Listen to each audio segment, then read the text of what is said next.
안녕하십니까, 김영진입니다. 페드 파월 의장 이렇게 말씀하셨어요. 고용, 가격 안정, 이것을 위해서 모든 걸 다하겠다. 우리가 예상했었던 거 크게 달라지지 않은 결과였고요. 25bp 금리 인상, 그리고 향후는 두고 보겠다. 금리 인하는 올해 안에 없다.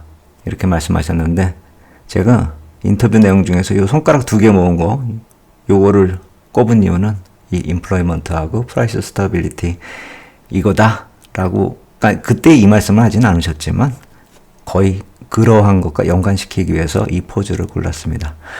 한번 그 자산시장 흐름을 보면서 우리가 생각을 해볼게요.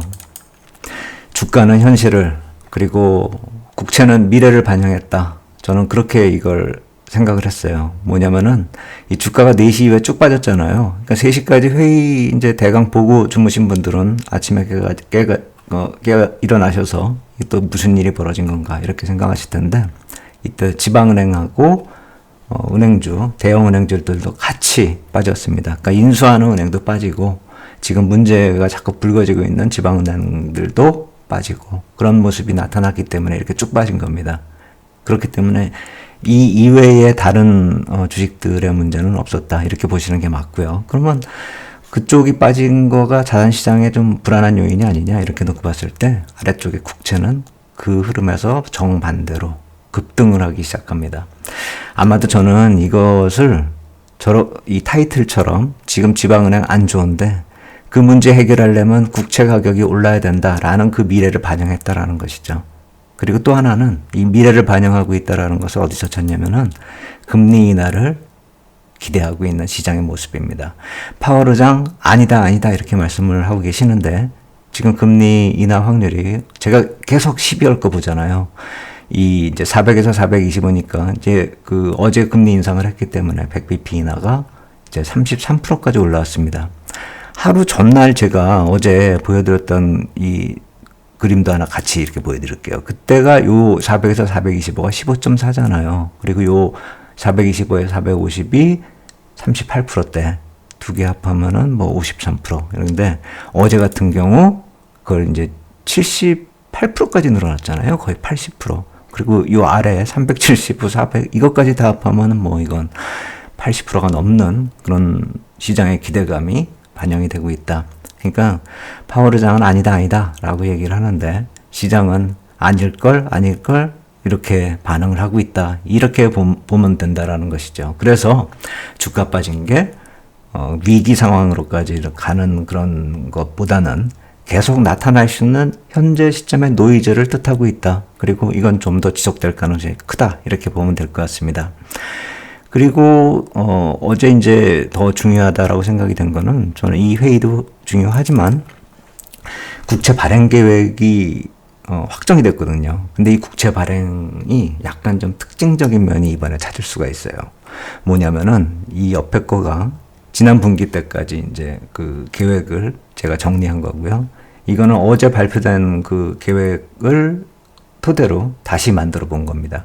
그러니까 1분기하고 2분기 때 계획보다 국채를 많이 발행했어요. 요게 이제 증액되는 그 물량을 제가 막대기로 표시한 거거든요. 이게 1분기, 2분기, 3분기예요. 그러면 지금 여기 이게 이전 거고 이게 어제 공개된 거기 때문에 1분기, 2분기, 3분기가 많이 늘어났잖아요. 1분기, 2분기에 상당히 예정보다 많이 발행을 했다라는 거예요.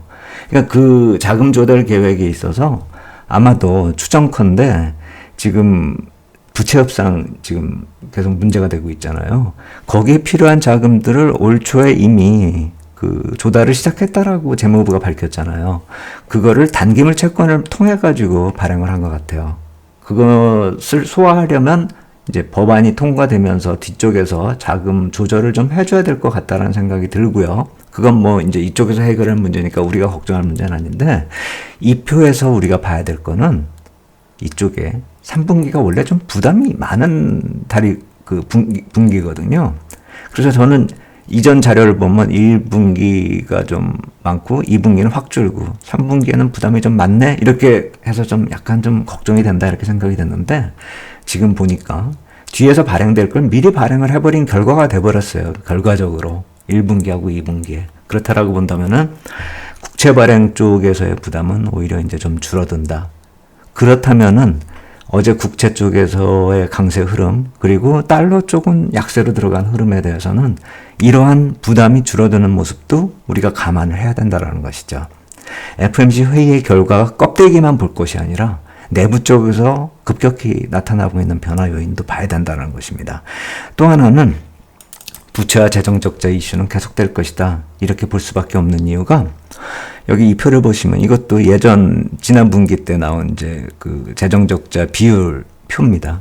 이쪽이 그 GDP 대비 재정적자 비율인데 보시면은 이게 이제 10% 안짝에서 계획이 좀 이렇게 진행될 것이다. 그러니까 이게 올해, 내년, 뭐 3년 뒤 4, 5, 6, 7 이렇게 예정이 돼 있는 거고 이제 이번에 나온 표는 그거보다 더 이제 뒤 것까지 다 표시를 하기 시작했어요.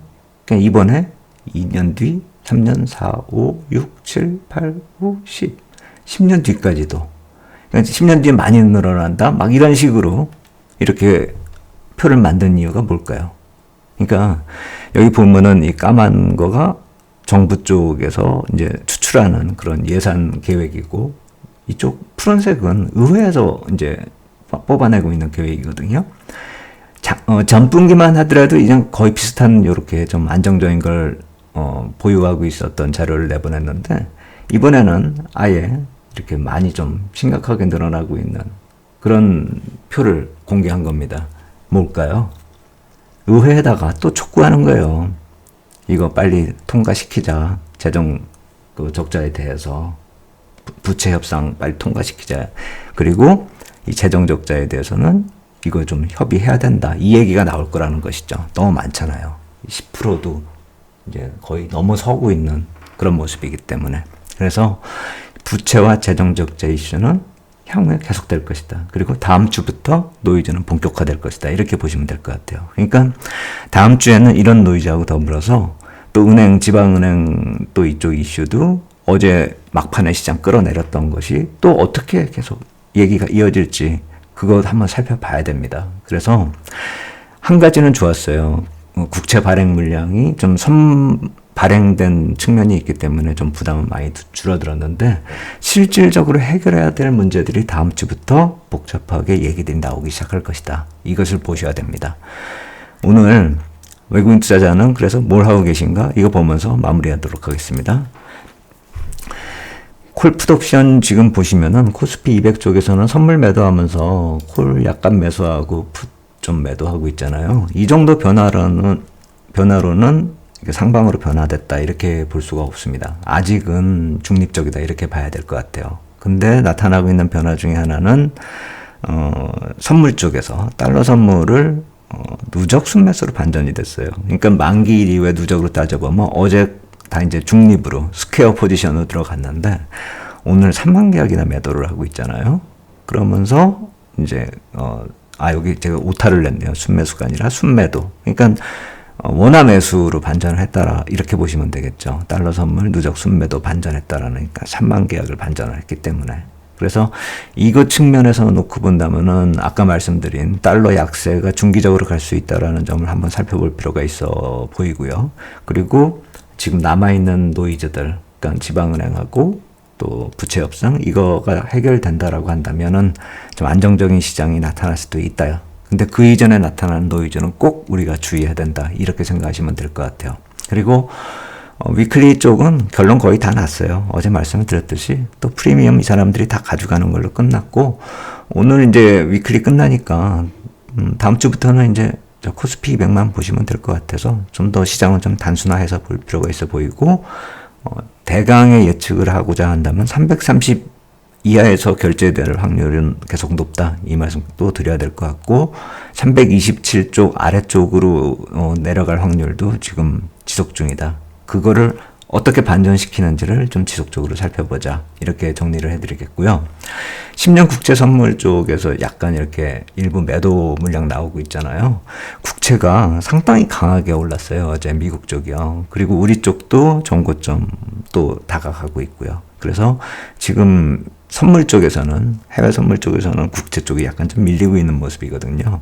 그래서 지금 주식 쪽에서는 선물 쪽에서 반등 나오고 국채 쪽은 좀 이렇게 흘러내리는 그런 모습인데, 이런 모습은 자산시장 쪽에서 아직은 무너질 상황은 아니다라는 걸 뜻하기도 합니다. 만약에 이게 같이 움직이면서 같이 자산시장이 주식하고 채권이 동반해서 움직일 때는 약간 좀 리스키한 그런 타이밍에서 그렇게 움직이는 경우가 종종 있거든요. 그리고 바닥에서 턴할 때 그렇고요. 그래서 이제부터는 약간 좀 반대로 움직이는 그럴 가능성이 크다라는 점 생각을 해봐야 되겠고, 국채 쪽은 이제부터는 또 이제 분할로 이익 실현 좀 해볼 만하다, 이렇게 말씀을 드리겠는데, 이제 중기적으로 금리 인상 사이클이 끝났다라는 점을 감안한다면은 국채 쪽은 이제 박스권 트레이딩에서 점차 조정 시 매수 쪽으로 전략을 좀 바꿔가는 게 맞을 것 같다. 그래서 국채 ETF 전략은 제가 따로 이 다음 주 중에 아니면 주말에 쉴 때 다시 한번 정리해가지고, 그리고